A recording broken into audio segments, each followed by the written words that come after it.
La guerre d'Ukraine marque notre entrée dans une nouvelle ère, dans la phase conflictuelle, dans la phase chaude de la grande confrontation de notre temps, la confrontation pour la suprématie mondiale entre l'Amérique et la Chine. Cette phase chaude dans laquelle on rentre s'accompagne de la reconstitution d'un grand rideau de fer. Alors si pendant la guerre froide du second XXe siècle, ce rideau de fer allait de l'Adriatique à la Baltique, là, mondialisation oblige, on est sur un autre format, on est sur ce que j'appellerais une grande muraille de fer, qui, elle, va du golfe de Finlande pendant 3500 km jusqu'au golfe Persique. Et là, on n'est plus en train de couper l'Europe à l'est et à l'ouest, on est en train de couper le continent eurasiatique en deux. C'est quelque chose d'absolument massif, qui apparaît très clairement aujourd'hui, même s'il n'y a pas grand monde qui l'observe, parce que tout le monde s'en fout, parce que personne ne comprend rien à ces questions-là. Et que, un peu comme un miroir du rideau de fer de la guerre froide, on a cette espèce de grande muraille qui ne s'abat pas brutalement, comme s'est abattu le rideau de fer à la fin de la Seconde Guerre mondiale, mais qui s'élève lentement, qui n'est pas en train de protéger le monde d'une guerre chaude, ce qui était le cas à cette époque-là, mais au contraire de préparer la guerre chaude, et qui n'est pas cette fois à l'initiative des soviétiques, mais qui est à l'initiative de l'Amérique, qui, dans cette affaire, est devenue la puissance déclinante, qui a intérêt à monter des murs. Donc, grande confrontation entre la Chine et l'Amérique, et première phase avec la reconstitution des blocs et d'un grand mur du golfe Persique jusqu'au golfe de Finlande pour couper le continent eurasiatique en deux. Si vous avez compris ça, vous avez tout compris, et c'est ce que l'on va voir aujourd'hui, parce que bien évidemment, pour arriver à ce genre de conclusion, il ne faut pas 2 secondes, ça prend un peu de temps, ça demande un peu d'analyse, il faut faire de l'histoire, il faut faire de la géopolitique, il faut faire de la géographie, on fait si rarement de la géographie en France, et je ne parle pas de mettre 3 cartes avec 4 foyers, 4 foyers de conflit, hein, je vous parle de cartes analytiques dans lesquelles on oriente la pensée, dans lesquelles on développe une pensée articulée, avec une thèse et une lecture.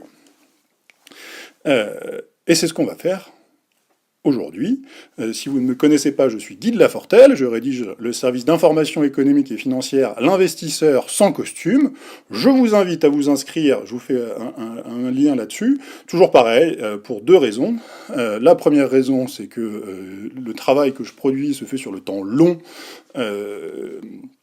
avec des raisonnements que je pousse pendant plusieurs années, et que cette vidéo s'accompagne d'un texte, et qui est, à mon avis, non seulement complémentaire, mais quand on est sur des sujets aussi importants que ça, qui vont nous emmener pendant 30 ou 50 ans, parce que c'est le temps dans lequel on se projette, là, enfin en tout cas moi, c'est ce qui m'intéresse, mais ce qui se passe dans 3 jours, ça m'intéresse assez peu, en fait, parce que moi je cherche à guider mon action à long terme, eh bien, le texte et la vidéo me semblent complémentaires, donc regardez cette vidéo, commentez-la, partagez-la si vous trouvez qu'elle n'est pas totalement insensée, apportez la contradiction, hein, on aime beaucoup ça ici, la contradiction, et complétez-la avec le texte, surtout si vous n'aimez pas les vidéos trop longues. Oui, cette vidéo sera longue, oui, je ne suis pas quelqu'un de très concis à l'oral, je le suis à l'écrit en revanche, donc si vous voulez comprendre et lire vite, le texte que vous allez voir là-haut. Et maintenant, on va y aller. On va essayer de comprendre comment est-ce que, de la guerre d'Ukraine, on arrive à se projeter sur l'Eurasie tout entière. Alors pour ça, il faut déjà commencer par comprendre un petit peu pourquoi les revendications de Poutine sont pas totalement débiles. D'ailleurs, c'est quelque chose qui me paraît un peu important. Cette manière de voir la guerre d'Ukraine comme cette reconstitution des blocs et l'entrée dans une nouvelle phase de conflit est beaucoup plus intéressante que l'histoire des télés qui vous donne comme clé d'analyse un Poutine qui serait un tsar fou vieillissant, atrabilaire, en train de rêver de reconstituer une vieille URSS ou un vieil empire russe avant sa mort. Ça, c'est stupide. C'est d'une connerie, mais pas possible. Donc là, voilà l'Ukraine. Et ce qui est important, c'est de voir qu'on est sur une bande assez importante, historiquement et géographiquement, qui sépare, comme ça, tac, tac, tac, on va mieux le voir en gros, qui sépare la péninsule européenne ici de l'immensité asiatique, tac, pardon pour l'Inde, ici. Et alors là, le fait qu'on soit sur une projection à plat ne rend absolument pas bien les espaces. Si vous regardez sur un planisphère, non, sur une map monde justement, vous vous rendrez compte que l'Europe est vraiment toute petite, à côté de l'immensité russe, beaucoup plus que ce qu'elle n'apparaît là. Et vous voyez que cette zone-là, dans laquelle il y a l'Ukraine, la Pologne, la Biélorussie et la Lituanie, c'est vraiment la fracture géographique entre la péninsule européenne et l'immensité asiatique. Et ça, c'est important parce que, historiquement, ça fait mal. C'est-à-dire que c'est des pays qui, historiquement, ont toujours énormément souffert. Les 4 pays que je viens de vous citer sont ceux qui ont payé le plus lourd tribut lors de la Seconde Guerre mondiale. Alors on sait bien à quel point la Pologne a été martyrisée, l'Ukraine a été encore martyrisée davantage, la Biélorussie encore un peu davantage, et la Lituanie était pas mal non plus. Donc on est vraiment géographiquement sur ce que l'on appelle des marches, c'est-à-dire les marches, c'est-à-dire des espaces frontières entre, alors généralement on parle de marches pour des empires, mais là ce sont des marches géographiques où on a une séparation entre l'Europe géographique, la péninsule européenne, parce que si l'Europe géographique, on peut la faire aller jusqu'à l'Oural, généralement par là-bas, pardon. Et là, c'est vraiment cette péninsule qui est intéressante, et l'Ukraine est véritablement à un endroit très particulier. Vous avez au sud la mer Noire, donc, qui ferme l'Ukraine.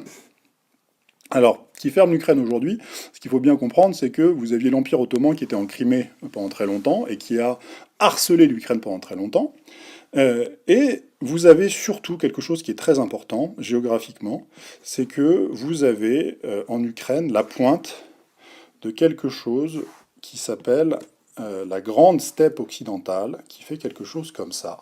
Tac. Tac. Hop. Alors je fais ça en sachant que dans cette affaire-là, vous avez Moscou à peu près par là, juste un peu au nord de cette grande steppe occidentale, et que l'Ukraine est à la pointe de cette grande steppe. Alors c'est un peu plus, hop là, ça part un peu plus comme ça. Hop. Et donc vous avez cette grande steppe occidentale qui fait que l'Ukraine est ouverte à l'Asie. Quand vous êtes à Kiev, vous êtes déjà à Moscou, vous n'avez plus aucune barrière naturelle pour aller jusqu'à Moscou. Ce qui aujourd'hui se traduit aussi par, une fois que vous êtes à Kiev, vous êtes à 5 minutes en bombe atomique de Moscou, et Poutine l'a très clairement dit, ne peut pas accepter qu'une ogive nucléaire soit à un temps si court de Moscou, parce que ça lui donne pas le temps de savoir s'il faut répondre en dégommant tout le monde ou pas. Et donc non seulement vous avez cette ouverture-là, et cette grande steppe occidentale est importante, parce que c'est par là que sont arrivés les Huns, c'est par là qu'est arrivé Gengis Khan, ce sont les Mongols qui, au XIe et XIIe siècle, ont détruit le premier royaume ukrainien, qui était la Rousse de Kiev, et qui se sont installés durablement en Ukraine.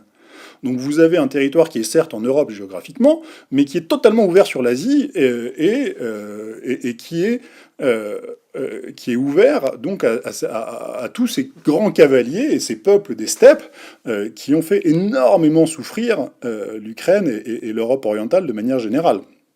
Une histoire qu'on connaît assez mal. Et en revanche, et à la différence de la Pologne, et c'est ce qui fait que l'Ukraine et la Pologne sont des pays très différents, l'Ukraine est fermée à l'Europe occidentale. Elle est fermée à l'Europe occidentale par, tac, ici, les Carpates, tac, alors ça va pas tout à fait en Ukraine, les Carpates sont en Roumanie, mais vous avez quand même les Carpates qui sont là, et qui passent en Ukraine d'ailleurs, pardon j'exagère, ça fait comme ça et ça redescend. Vous avez un petit bout en Ukraine, des Carpates quand même, et c'est fermé aussi par un autre truc là, qui est le delta du Danube, qui est le plus grand delta d'Europe, qui est une zone humide considérable qu'on ne franchit pas comme ça. Et en plus de ça, vous avez aussi, ça c'est un peu plus anecdotique, mais vous avez au-dessus de Kiev, par là, même par là, tac, ce qu'on appelle les marais du Pripyat, du Pripyat, qui ferment aussi un petit peu l'Ukraine au nord et à la Pologne, alors ça va un peu plus par là, bref. Et du coup, vous avez historiquement une région qui est enclavée pour l'Europe et qui est en revanche ouverte pour l'Asie. Donc Poutine n'est absolument pas en dehors de l'histoire et de la géographie en n'acceptant pas la militarisation de l'Ukraine. Et c'est important, notez bien ce que je viens de vous dire, Poutine n'accepte pas la militarisation de l'Ukraine. Qu'est-ce que ça veut dire ça ? C'est-à-dire que quand vous avez Ursula von der Leyen, qui vient vous expliquer que les Ukrainiens sont avec nous, ils sont nos amis, ils font partie de nous, ils vont rejoindre l'Union européenne et qu'elle fait cette demande forcée, ça n'a jamais été le problème. Hein. Je vous donne un exemple très simple. Vous avez un pays qui est en la matière absolument remarquable, c'est la Finlande. Ici, là. Et quand vous êtes en Finlande, vous êtes à 150 km de Saint-Pétersbourg, ici. Et donc, vous êtes autrement plus dangereux vis-à-vis de la Russie, et des névroses russes que l'Ukraine. Et pourtant, la Finlande est restée autonome après la Deuxième Guerre mondiale. Rappelez-vous que les Finlandais se sont battus contre l'URSS et contre les nazis, et qu'ils ont réussi à conserver leur indépendance par une politique farouche de neutralité, et même plus que de neutralité, ils ont compris que si vous voulez survivre dans le monde de l'après-guerre, ils se sont constitués comme une sorte de zone démilitarisée, qui était acceptable pour tout le monde. C'est ce que ça a donné un gros barbarisme, qui est la finlandisation. La finlandisation, c'est le fait de rendre un pays neutre pour le rendre acceptable entre deux pays frontières qui se battent pour la domination et la suprématie sur ce pays. La Finlande a trouvé cette voie de neutralité qui lui a permis de rejoindre l'Union européenne et la zone euro, soit dit en passant. Donc, alors c'était en 95 et la Russie était autrement plus faible qu'aujourd'hui, mais n'empêche, non seulement vous avez géographiquement et historiquement une Ukraine qui échappe à la sphère d'influence occidentale, l'Empire romain n'a jamais été au-delà du Danube. Gengis Khan n'a jamais été durablement au-delà du Danube dans l'autre sens. Il y a une frontière géographique extrêmement puissante, qui est aussi une frontière civilisationnelle. Alors bien sûr qu'on est encore sur des chrétiens, et on est sur toute la partie orthodoxe et des chrétiens d'Orient. Mais vous avez quand même une rupture qui est importante. Et non seulement vous avez donc une revendication de Poutine qui n'est pas totalement débile, mais en plus de ça, vous avez une solution qui devrait être acceptable pour tout le monde. Cette solution, elle n'est pas compliquée, c'est la finlandisation de l'Ukraine. Et cette finlandisation de l'Ukraine vous permettait non seulement à long terme un rapprochement politique avec l'Union européenne, c'était pas forcément un problème, hein, en revanche il fallait régler le problème militaire d'abord, et là c'est la très grande faute d'Ursula von der Leyen de vouloir forcer l'accession de l'Ukraine à l'Union européenne avant d'avoir réglé la question militaire. Je pense même pas que c'est une faute, je pense que c'est simplement une provocation.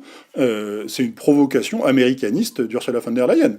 Mais quand on y pense, c'est-à-dire que nos médias soient devenus à ce point vassalisés et décérébrés pour que ça ne choque absolument personne que Bruxelles, en même temps, envoie un demi-milliard d'armes en Ukraine et force l'adhésion, c'est absolument contradictoire comme politique. Vous ne faites pas rentrer un pays dans votre sphère alors que vous venez de lui envoyer un demi-milliard d'armes. Enfin, je veux dire, les armes, ça se distribue facilement. Ça se reprend un peu plus difficilement. C'est un truc de maboule. Il faut pas faire des choses comme ça. L'Ukraine a déjà pas besoin d'être dans l'Union européenne pour que ses armes finissent chez nous dans 2 ans, 3 ans, 5 ans, 10 ans, et que ça finisse dans de mauvaises mains chez nous, et qu'on paye le prix de ces armes 2 fois. Hein. Mais du coup, vous aviez cette possibilité de finlandisation, mais pour ça, il fallait démilitariser, c'est pas du tout ce qu'on est en train de faire, et cette possibilité de finlandisation qui a été soutenue par Emmanuel Macron. C'est-à-dire que, alors c'est pas des choses, c'est des choses qui circulent, mais je serais pas étonné qu'Emmanuel Macron ait poussé auprès de Poutine cette solution de finlandisation, qui était non seulement là, une solution raisonnable, mais acceptable par Poutine. On pouvait y arriver. Et le problème, c'est que si vous voulez, Macron est impuissant. Macron est impuissant, on l'a vu, il essaye tout ce qu'il peut. Au fond, il a bien vu qu'il y a une fracture qui s'est dessinée entre Bruxelles et Paris et Berlin. Bruxelles poussant la diplomatie américaine contre les intérêts français et allemands, et plus généralement les intérêts américains. Mais vous vous retrouvez donc dans une situation où il y avait une guerre qui était évitable, facilement, et qui ne l'a pas été. Et du coup, il faut essayer de comprendre pourquoi cette guerre n'a pas été évitée, alors que, normalement, tout devait amener à une résolution de ce conflit. Pourquoi est-ce qu'on n'a pas réussi à éviter cette guerre? C'est quand même un truc de dingue. Alors là, il faut qu'on reparte un peu plus loin. Maintenant, on va reprendre, on va plus se mettre à l'échelle de l'Europe de l'Est, mais on va se mettre à l'échelle eurasiatique. Hop là, on est bien. Et on va commencer par regarder observer ce qui a changé depuis cette guerre. Et depuis cette guerre, donc j'aurais pas dû effacer mon Ukraine, on va redessiner l'Ukraine. Depuis cette guerre, il y a un truc extraordinaire qui a changé et que personne n'a vu. Et il y a une raison pour laquelle personne ne l'a vu, on va voir ça. Notre Ukraine est là, tac, hop. Hein, on met pas la Crimée, parce que ça y est, la Crimée, je pense qu'on est tous d'accord que maintenant elle est russe. Hop, donc vous avez l'Ukraine qui est là, hein, donc qui est donc à la pointe de cette steppe occidentale asiatique, et fermée à l'Europe par les Carpates et le delta du Danube. Tac, et un petit peu les marais du Pripyat au nord. Tac. Donc vous avez cette Ukraine qui est là. Et ce qui est intéressant, c'est la réponse. Ça, c'est très intéressant. Où est-ce que c'est parti mon... Ça, c'est rigolo, ça. J'ai perdu mes crayons. Alors, attendez un instant. Où est-ce qu'ils sont partis, mes crayons? Ah, voilà. Pardon, excusez-moi. Et donc, on va regarder un petit peu les conséquences de cette guerre. Et dans les conséquences de cette guerre, il y a un truc qui est extraordinaire et qu'on ne peut voir que si on fait de la géographie un peu sérieuse. Ce sont les sanctions contre la Russie. Notez bien, d'ailleurs, à quel point la réponse a été forte sur les sanctions économiques et à quel point, depuis le début de cette affaire, tout le monde vient crier que c'est la grande faute de Poutine parce qu'il est en train de se tuer tellement les sanctions seront terribles. De manière totalement disproportionnée, c'est-à-dire que si on veut éviter une guerre, éventuellement, on pouvait faire d'autres choses, si vous voulez. Déjà, vous pouviez faire cette finlandisation. Ensuite, vous pouviez pas directement envoyer des armes, mais vous pouviez quand même apporter une réponse militaire, vous pouviez apporter... vous aviez des moyens, si vous voulez. Que tout d'un coup, vous ayez la réponse économique, et la réponse économique n'était absolument pas évidente. Mais cette réponse économique, on peut comprendre un peu mieux pourquoi elle est là. Tac, tac, tac. Si on commence à regarder la frontière russe. Donc ça, c'est la frontière russe. Tac, tac, tac. Hop. Hop, et nous, ce qui nous intéresse, c'est jusque-là. Donc ça, une des conséquences de la guerre d'Ukraine, c'est que vous avez toute cette partie-là, tac, tac, tac, qui est désormais coupée aux échanges. De manière générale, pouf, pouf, pouf, pouf, pouf. Ça, c'est coupé aux échanges. Alors, attendez, il faut que je fasse un peu attention là quand même. j'ai été un peu loin ici. Vous allez voir pourquoi c'est important. Hop. Et donc vous avez cette frontière-là donc, qui est coupée aux échanges, et vous avez un autre pays, donc vous avez la Russie qui est fermée, et vous avez un autre pays ici, hein, comme de par hasard, qui s'appelle l'Iran. Et donc, je ne sais pas pourquoi je fais tout l'Iran, ça n'avait pas besoin. Et donc aujourd'hui, ce que je vous disais, c'est que quand vous allez du golfe de Finlande qui est ici, au golfe Persique qui est là, eh bien il ne vous reste plus, pour passer en route terrestre, hop, que ce tout petit couloir, là, avec l'Azerbaïdjan ici, et la Caspienne là. C'est-à-dire qu'il faut que vous enjambiez la Caspienne, que vous passiez par l'Azerbaïdjan, l'Arménie et la Turquie pour arriver au Bosphore. C'est la dernière route qui est ouverte en ce moment pour aller d'où? Eh bien de Chine en Europe. Là, c'est le moment où on fait rentrer la Chine dans notre jeu.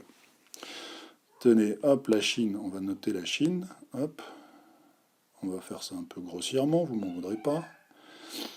Si vous voulez des belles cartes qui ne sont pas faites dans les conditions du direct, allez encore une fois voir l'article. Là, vous avez des cartes un peu plus chiindées qui ne sont pas faites à main levée. J'ai pas fini là. Ah là là, mais je fais n'importe quoi. Je fais n'importe quoi, j'étais en train de prendre la Mongolie. Ça, les Chinois seraient très heureux que je prenne la Mongolie, mais il faut pas prendre la Mongolie. Alors, on recommence, tac. Hop.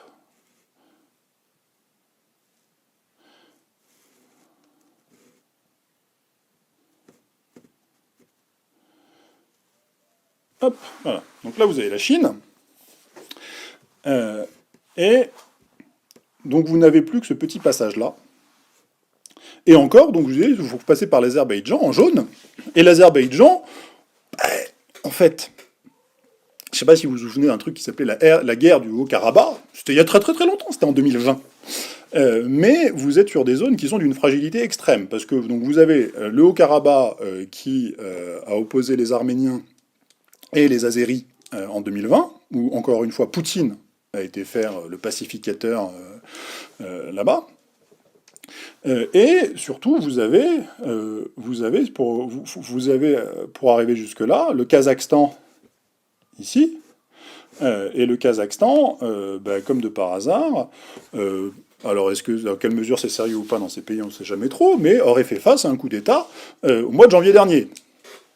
Donc vous avez quelque chose quand même qui est étonnant. Et il faut mettre ça en parallèle, en perspective plutôt, avec quelque chose dont vous avez sûrement déjà entendu parler, mais probablement pas très bien, qui s'appelle les nouvelles routes de la soie, ce que les Chinois appellent the Belt and Road Initiative, c'est-à-dire l'initiative route et ceinture.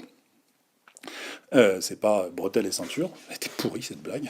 C'est route et ceinture parce que vous avez route et ceinture parce que vous avez une ceinture maritime par là qui passe par là, et vous avez des routes essentiellement ferroviaires qui elles vont il y en a 6 en tout et il y en a 3 qui vont jusqu'en Europe.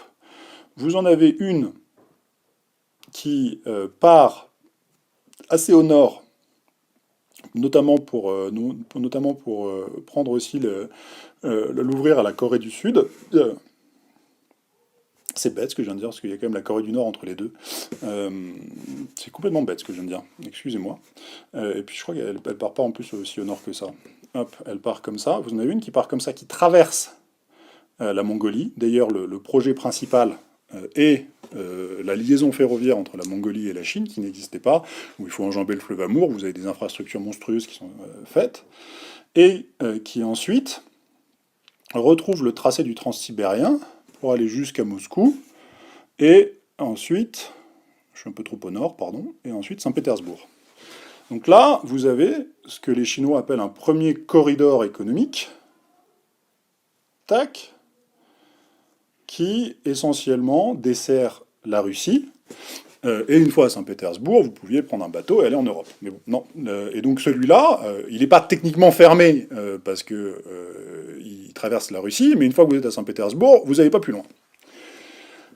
Et vous en avez un autre que l'on appelle le Grand Pont Eurasiatique, qui, lui, traverse le Kazakhstan, traverse la Russie, l'Ukraine, comme de par hasard, la Pologne, pour arriver jusqu'en Allemagne. Désolé, c'est pas très bien dessiné tout ça, mais vous voyez le... Donc ça, vous avez, ça c'est le principal. Ça, c'est vraiment la grande route principale pour relier la Chine à l'Europe. Et vous en avez donc le troisième qui descend du Kazakhstan, traverse la Caspienne, l'Azerbaïdjan, l'Arménie, la Turquie, hop, pour arriver jusqu'au Bosphore. Tac. Et donc vous avez là les trois routes qui vous permettent de rejoindre, l'Europe par voie terrestre. Et ça, bah, ces routes-là, celle-là, bah, elle est fermée ici, et celle-là, elle est fermée ici. Donc, vous avez déjà deux routes sur les trois, et y compris l'essentiel, la majeure, donc le grand pont eurasiatique, qui sont fermés, et vous avez la troisième où faut quand même être bien accroché, parce que il faut commencer par remonter au Kazakhstan, redescendre, passer la Caspienne, passer l'Azerbaïdjan et son Haut-Karabakh, traverser la Turquie, qui va pas exactement bien en ce moment non plus, pour finalement arriver au Bosphore. Alors bien sûr, tout le monde s'en fout de ce truc-là. Et tout le monde s'en fout pour une raison assez simple, c'est que banane, les échanges, ça se fait par la mer. Oui, non mais c'est bon, je sais. Et d'ailleurs, encore une fois, on se projette sur le temps long, je ne serais pas étonné que les grands détroits, Malacca, Suez, Gibraltar, qui permettent de rejoindre l'Europe depuis la Chine, soient des zones conflictuelles dans les années à venir. Mais il y a une autre différence entre la ceinture maritime et les routes ferroviaires et les routes terrestres. La différence, c'est que quand vous faites une route maritime, vous reliez un point à un autre, avec, entre les deux, une énorme immensité d'eau dans laquelle il ne se passe rien. Pas grand-chose, en tout cas. À part les détroits, où là, vous tenez les routes, ou pas, et où vous pouvez couper assez facilement le commerce. C'est-à-dire que s'il faut faire le tour de l'Australie, et passer dans les 40e rugissants, parce que vous avez fermé Malacca, ou Suez, ça se passe pas très bien. Il n'y a pas beaucoup de bateaux qui vont facilement dans les 40e rugissants. Et les plus gros, surtout, n'y vont pas. Paradoxalement. C'est-à-dire que les gros bateaux montent sur les vagues et se cassent en deux à l'intérieur. Donc les énormes tankers, les énormes porte-containers ne peuvent pas faire le tour par l'Australie. Bref, ça c'est du détail, on s'en fout. Mais quand vous faites vos corridors économiques, vous traversez, alors oui, de temps en temps, vous traversez des grands déserts, mais tous les pays que vous traversez, ce sont des énormes projets d'infrastructures qu'il faut développer.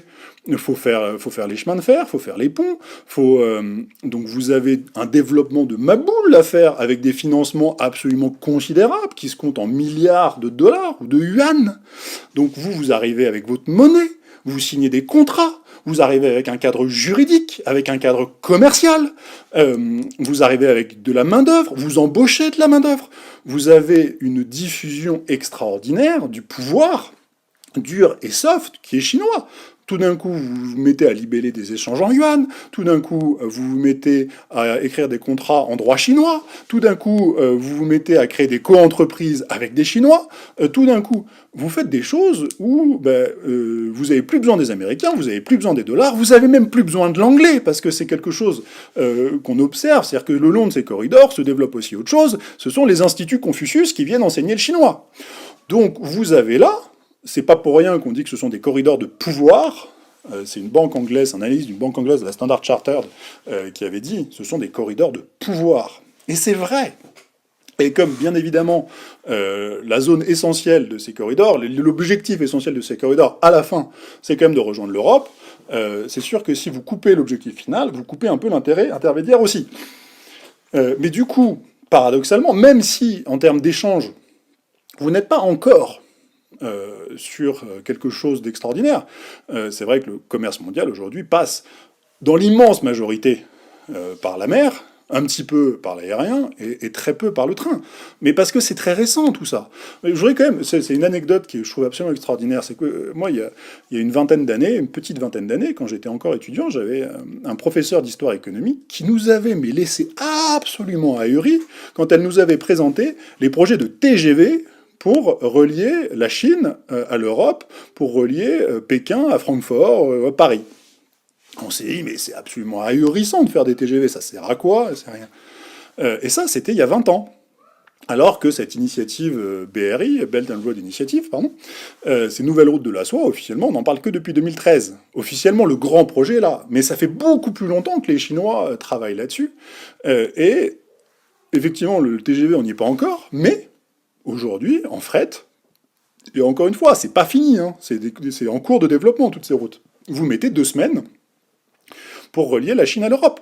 Bon, ben, entre l'aérien qui coûte une blinde et le bateau qui met une blinde de temps, ben vous avez aujourd'hui une alternative qui est très intéressante à long terme, qui est très intéressante, sauf si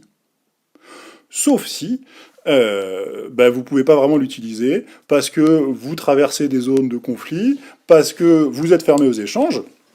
Et quand je dis que vous êtes fermé aux échanges, c'est quelque chose, c'est très pratique, hein, si vous voulez. Hier, hein, c'est quelque chose que moi j'avais anticipé dans mon analyse, mais c'est important quand même de dire que c'est quand même corroboré par les faits. Les grandes sociétés de fret ont coupé leur lien avec la Russie. Vous prenez Géodis, Géodis ne va plus en Russie depuis hier.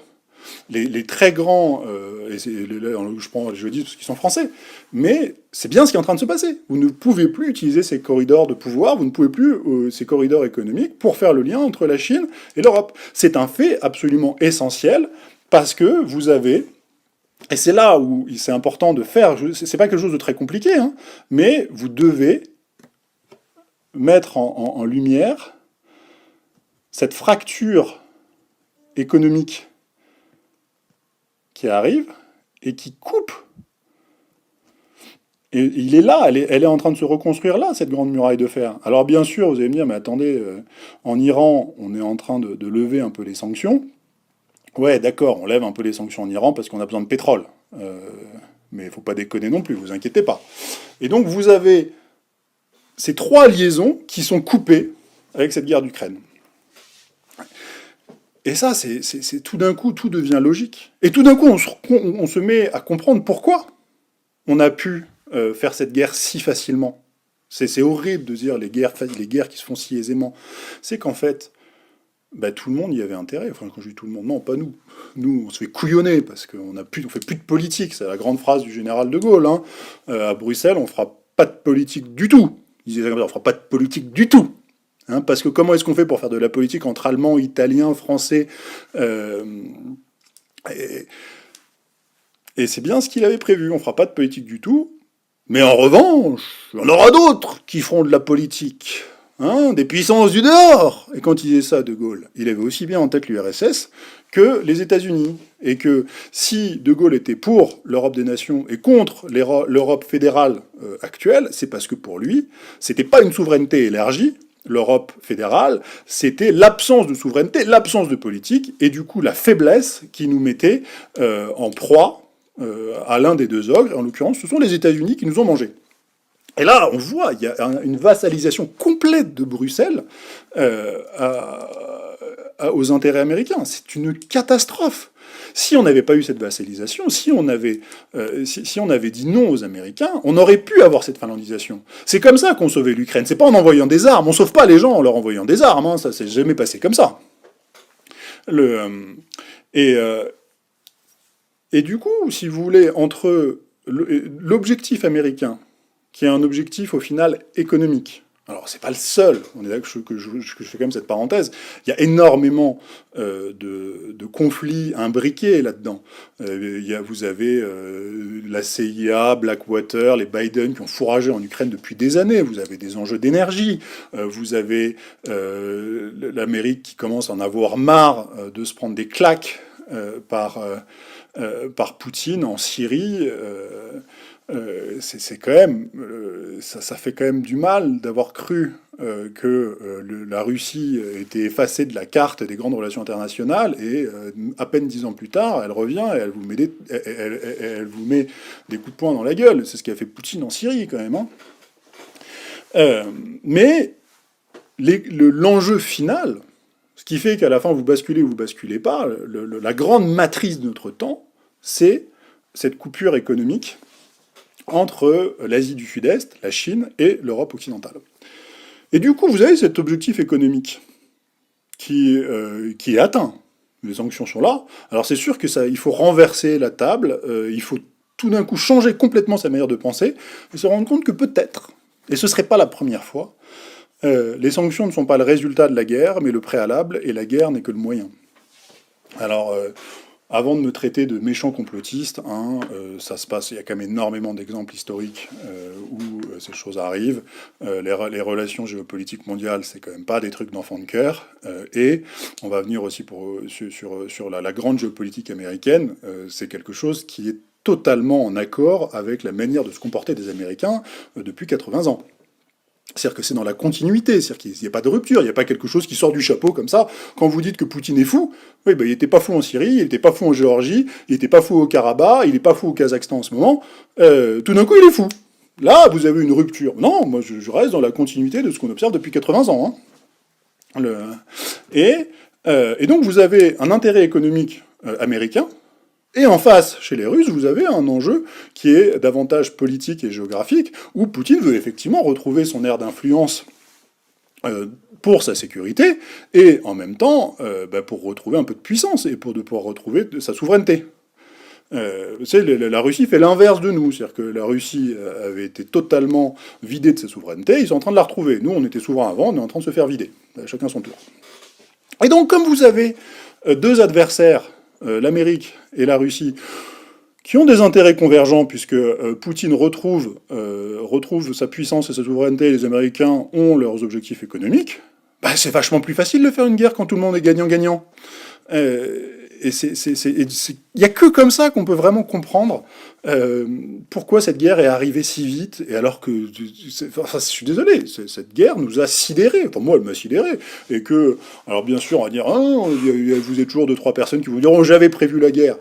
Oui, c'est sûr que depuis 2014, les Américains et les Russes faisaient quand même n'importe quoi en Ukraine, et qu'il était probable que ça pète un jour. Mais pourquoi ça pète aujourd'hui, et pas il y a 2 ans, et pas dans 2 ans? C'est parce que il y a une opportunité pour Poutine. Hein, et bien sûr, il vous fait ça l'hiver, il vous fait pas ça l'été, il vous fait ça au moment où vous avez vraiment besoin du gaz russe à fond. Il a été voir, c'est un truc qu'on n'a pas assez relevé, hein, mais Poutine a été voir Xi Jinping avant de lancer son attaque. Hein. Alors bien sûr, c'était pour les Jeux Olympiques. Ils ont peut-être pas fait que regarder les Jeux Olympiques quand ils étaient là-bas. Il a été s'assurer de la position chinoise avant de lancer son attaque, et en lançant son attaque, certes, vous pouvez me dire qu'il coupe la Chine de l'Europe, mais à l'inverse, cette attaque rapproche les immenses réserves naturelles de la Russie. Ça met tout ça dans les bras de la Chine. Ça met tout ça dans les bras de la Chine, et du coup vous allez avoir, et maintenant on le sait, enfin ça fait déjà plusieurs années que vous avez des projets de liaison de gazoduc entre la Chine et la Russie. Alors je ne sais plus exactement où c'est, ça on pourrait le mettre en vert, mais vous avez une liaison qui doit être à peu près comme ça. Hein, par où elle passe? Est-ce qu'elle traverse? Je sais pas si elle traverse la Mongolie ou pas. Bon, on va le mettre en pointillé parce que j'ai pas le tracé, mais vous avez une liaison, vous avez un gazoduc entre la Chine et la Russie. Donc il y a un moment où, si nous, on n'est vraiment pas content des Russes, Poutine, il va envoyer son gaz en Chine. Et c'est quelque chose... La Chine n'était pas un très gros consommateur de gaz jusqu'à récemment. Depuis 1 an, on se rend compte que la Chine est en train de construire une consommation de gaz. Avant, c'était le charbon c'était le charbon, le charbon, le charbon, le charbon. Ils commencent à se rendre compte que 500 000 morts par an, ça fait mal, 500 000 morts liés au charbon, que vraiment commence à poser problème. Ils sont en train de se tourner vers le gaz. Ils le font avec un peu de retard par rapport à nous, mais ils pourraient bien nous piquer notre premier fournisseur. Et du coup, vous avez là, en fait, probablement deux choix stratégiques qui sont en train d'être faits, un par l'Amérique et l'autre par la Chine, qui est la grande matrice, encore une grande matrice, hein, j'ai déjà dit pardon, mais qui est la grande idée géopolitique américaine, même occidentale du XXe siècle, qui sont la théorie du Heartland et du Rimland.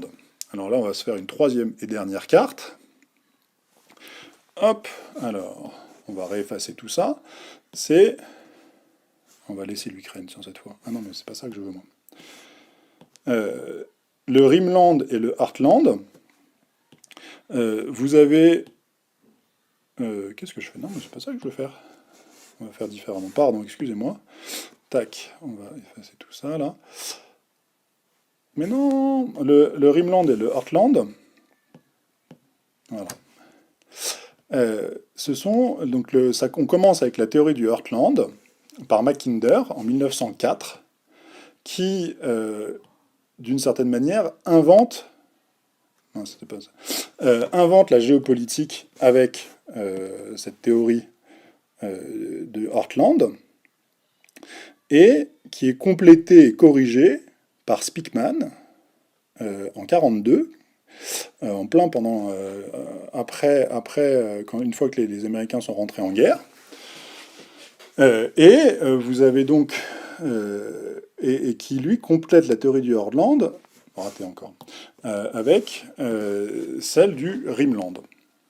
Et pour bien comprendre ça, il faut donc ce que dit Mackinder en 1904, c'est que le maître du monde, vous êtes déjà dans une première mondialisation en 1904. Hein. Vous avez déjà...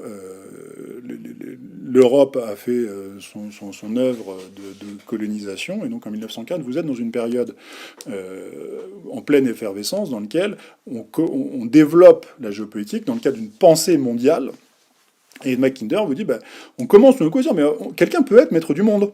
Ça y est, maintenant, on a à peu près tous le monde en tête, on a compris. Quelqu'un peut être le maître du monde. Et ce que dit Mackinder, c'est, pour être le maître du monde, il faut être le maître de ce qu'il appelle l'île-monde, qui est la plus grande et la plus riche surface émergée du globe, c'est-à-dire l'Eurasie.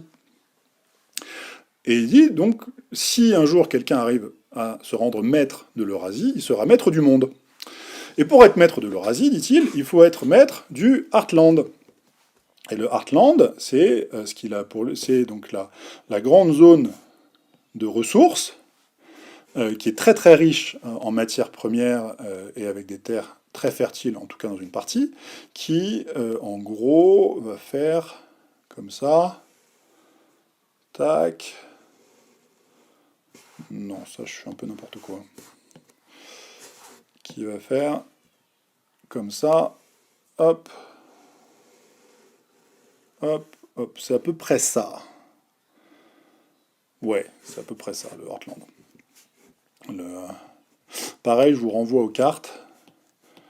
Et donc là, vous avez tout ce Heartland-là, qui est l'univers des ressources. Et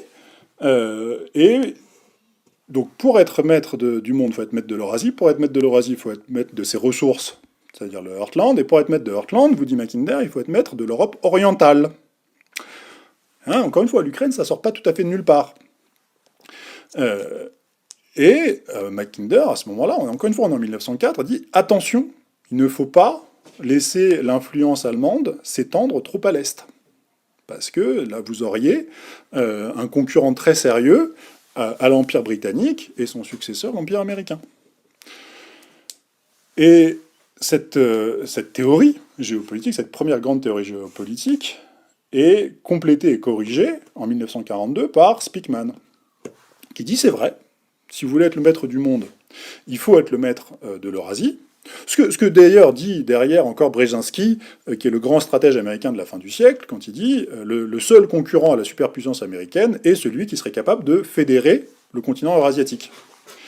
Ce que dit Speakman en 42, c'est oui, c'est vrai, il faut...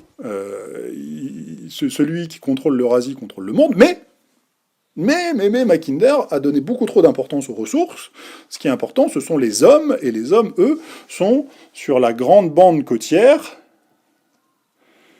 qui part d'Europe du Nord, englobe l'Europe, la péninsule arabe, l'Inde et tout le sud-est asiatique. Ce qui est, hop. Et donc le rimland, c'est-à-dire, ce sont les côtés, en anglais, rim, ce sont les côtés. Et donc, vous avez une opposition entre le centre et les ressources, et la périphérie et les hommes. Et donc ce que dit Speakman, c'est les hommes sont plus importants que les ressources.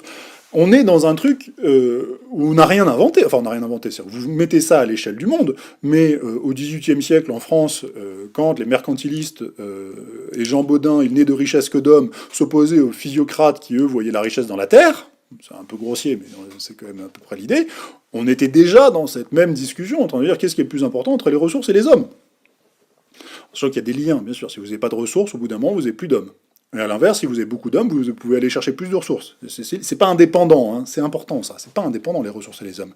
Mais à certains moments, il est plus important de mettre l'action sur les ressources ou sur les hommes.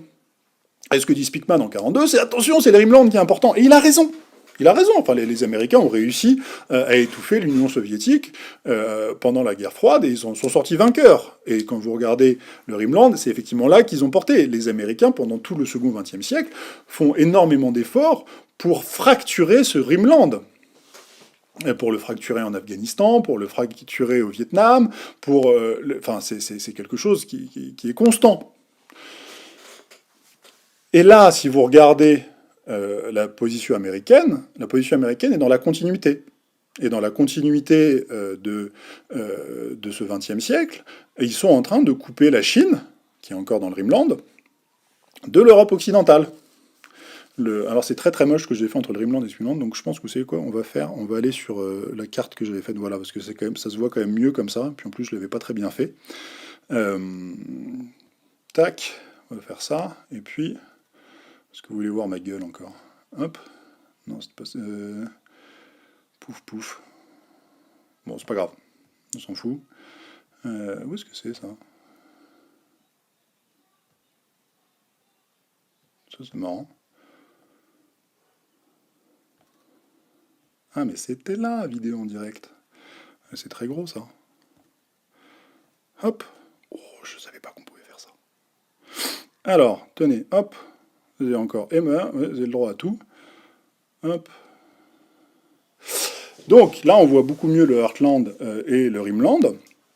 Et donc, vous avez cette grande opposition stratégique entre les Américains qui ont décidé de couper l'Europe de la Chine et qui du coup se concentrent encore sur le Rimland, et les Chinois qui eux à l'inverse acceptent cette position américaine parce que ça les arrange, parce qu'eux font le choix à l'inverse du Heartland, parce que bien évidemment en faisant ça les Américains poussent la Russie dans les bras de la Chine de Xi Jinping, pardon. En sachant que c'était pas du tout évident.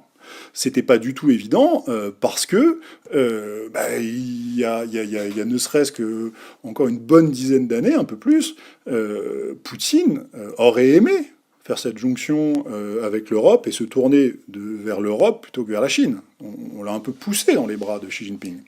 Mais du coup, vous avez une Chine qui choisit l'option Heartland et l'option ressources contre les Américains qui, eux, choisissent l'option Rimland et l'option des hommes.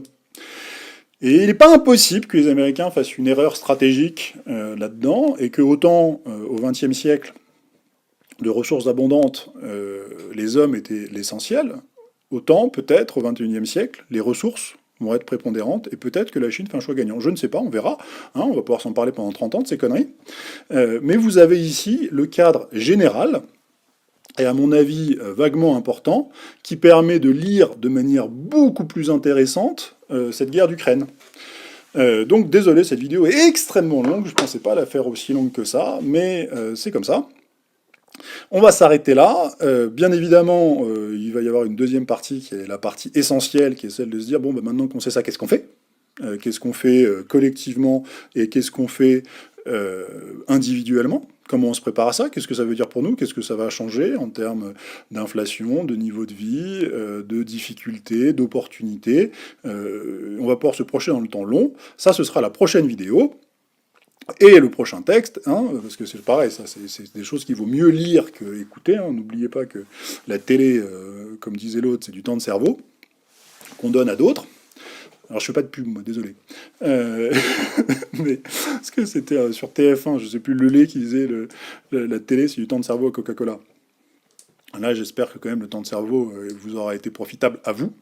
Dites-moi, mettez des commentaires, mettez des pouces bleus, partagez, inscrivez-vous à l'investisseur sans costume par là pour avoir la suite, pour être tenu au courant, c'est gratuit, hein, pour être tenu au courant quand la prochaine analyse sortira sur les solutions et les choses à faire, pour se préparer encore une fois individuellement et collectivement. Et moi, il me reste à vous dire à votre bonne fortune.